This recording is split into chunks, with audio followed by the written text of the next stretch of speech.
Hey sewing friends, I just wanted to make this quick tutorial on how to make these cute button headbands for nurses and doctors. That way they can put the elastic around the button instead of their ears. I know a lot of people are wearing them 24/7 and it's causing their ears to start bleeding. So hopefully this will be a good solution for some people, and they're really easy to make, and I think everyone who sews should have most of this stuff on hand. So let's make it. The materials we need for this project are 2 pieces of scrap fabric, and I already have mine cut to size at 3.5 by 14. Now you can adjust it depending on how thick or thin you would like your headband to be. And you can either adjust it by the cut size or by the seam you're going to take when you sew it. But I'm starting out with 3.5 by 14. Then also I have a ruler and my rotary cutter, or scissors will work as well. This is 3/4 inch non-roll elastic that I have left over from a project over the winter where I made pajamas for my little guy and some friends. So this is what I had left over, which obviously works great for this project, but I think that the 1/4 inch elastic everyone's using for the masks would work also, but maybe putting 2 pieces, like one on each of the ends, I think that would work and look really good as well. But just use whatever you have at home. If you have inch, if you have 1/2 inch, just make it work. Maybe even some stretchy knit material, that might work. You know, use whatever you have on hand and just get it out to your friends who are gonna need this. So also I have a little turning tool and a marking pen, some pins, a pair of buttons, matching or not matching, whatever you have and whatever goes with the fabric you picked, and then a hand sewing needle and some thread. So this is everything we're gonna need for this project, along with your iron and sewing machine. Okay, so the first thing we're gonna do is take our cut pieces and put them together with right sides facing, as we always do. And next, we are going to just fold it right in half. All right, so once we have it folded in half, next thing to do is make a mark on the raw edge. Now, on this first one that I made, I marked up 1/2 inch from the bottom. And on this next one I'm gonna make, I wanna see what it looks like with just a little bit larger of a mark, which would make this part a little bit smaller. So I'm gonna do 5/8 of an inch on this one. So we wanna do up from the bottom and also a mark on both sides, so down from the top. Okay, now the reason for that is because that's how we're gonna make our taper from the middle to the ends. So next, we want to get your ruler on there and line it up so that on the folded side, you're starting at 0. And then on the raw edge, you're going up to your mark. And then just give it a cut. And you're gonna do the same on the other side. Okay, so when you unfold it, you see you have the tapered headband. Next thing we're gonna do, if you wanna put a couple pins in it just to keep them together. And I'm gonna take this to the sewing machine. I'm gonna take a 1/2 inch seam. You can do less. I probably wouldn't do more, but you're welcome to experiment and do whatever you feel is right. When I do so, I'm gonna try to keep it along the edge, and when I get to this middle, I'm just gonna do a little pivot and come back down. That's all you have to do. So you're going to take a seam on both sides and leave the ends open. Okay, so I've sewn my 1/2 inch seam on both sides, leaving the ends open because now we're going to turn it inside out. You can do whatever method of turning you like to do.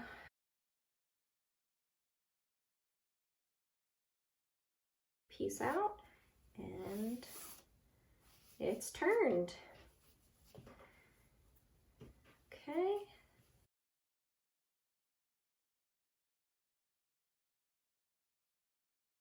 Then I'm gonna take it to the ironing board and give it a good pressing. Now that we've given it a good pressing, everything looks like it's supposed to. And as we can see, compared to my first one, it is a little bit more dramatic of an angle and just a little bit smaller, which is what I wanted. Just because I'm testing it out. This is only the 3rd one that I've made so far. So I just want to see how I like it best, and I'm not sure yet, but we're trying it out. Next, we're going to fold in these sides. Just fold it in probably 1/4 of an inch, maybe 1/2 inch, but I think 1/4 of an inch is enough. And you can take it to your iron, give it a quick pressing. Okay, so I turned in both sides about 1/4 of an inch and gave it a quick pressing. Next thing to do is cut your elastic to length. Now, the first one I made, I cut it to 8 inches, and it felt fine as a headband, but then adding on the buttons and putting the mascara on the buttons, it was kind of pulls on it a little bit. So this next one that I made, I did 8.5 inches, and that felt perfect when I was wearing it. It wasn't too tight, it wasn't too loose. That felt perfect for my head. But if you think you want to make some different sizes, or if you're specifically making it for someone and you know they have a big head, make it a little bit bigger, maybe 9 or 9.5 inches. So this one I am going to cut to 8.5 inches. And remember too, we're also accounting for, you know, like a seam, because we're going to put a little bit inside. So probably about 1/4 of an inch is going to be inside. So that's where, you know, I think 8 inches is perfect, but on the first one that I made, I didn't really account for what was going to be inside. So that 1/2 inch is what I'm accounting for now. Okay, and we just need the one piece. So like I said, we're going to put it inside about 1/4 of an inch. Now you can either hold it and sew it, and what I'm going to do is sew right across and then back right up. So you can either just hold it, or if you want to pin it, then pin it. And you're going to do that on both ends. And that's what is going to complete the circle of your headband. So I'm going to take this to the machine and give it a quick stitch. Alrighty, so now I've sewn the elastic in place. I got as close to the end as possible, and I stitched it and reversed on both sides. So you could stop here if you're just making a cute headband, but we are making it with the buttons for our nurse friends to wear with their masks.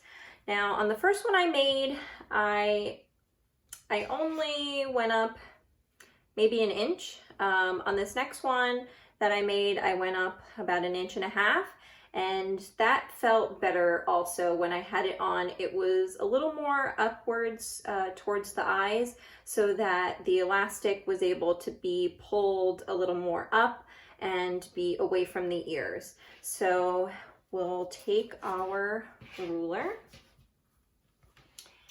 and make a mark. And go up 1.5 inches. You want to do that to both sides.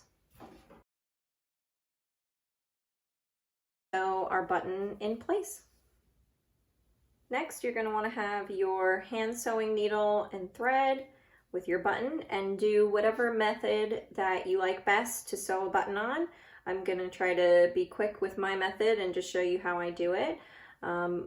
Your instinct is usually to start from the bottom, right? But I'm going to start from the top and go down. That way my little knot is going to be hidden by the button. So I'm going to go down and then come back up. So that way on the back side, even though you're not really going to see it, it's still going to look just as nice as possible. So then you come back up and get your button on there.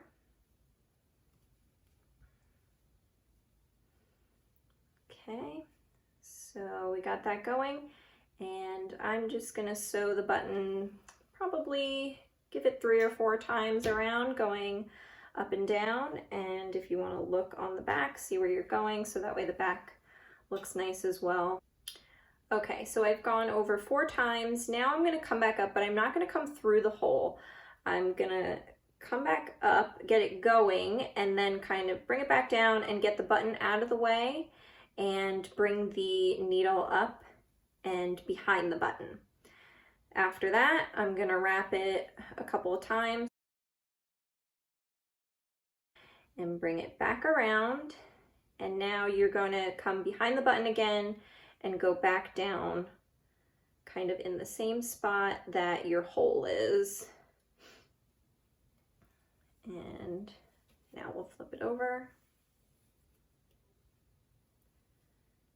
Okay. Now once you're on the back, I like to just grab a little bit of fabric, come through and hold your loop and make a little knot. And I do that about 2 times. Oops, I got that stuck a little bit here.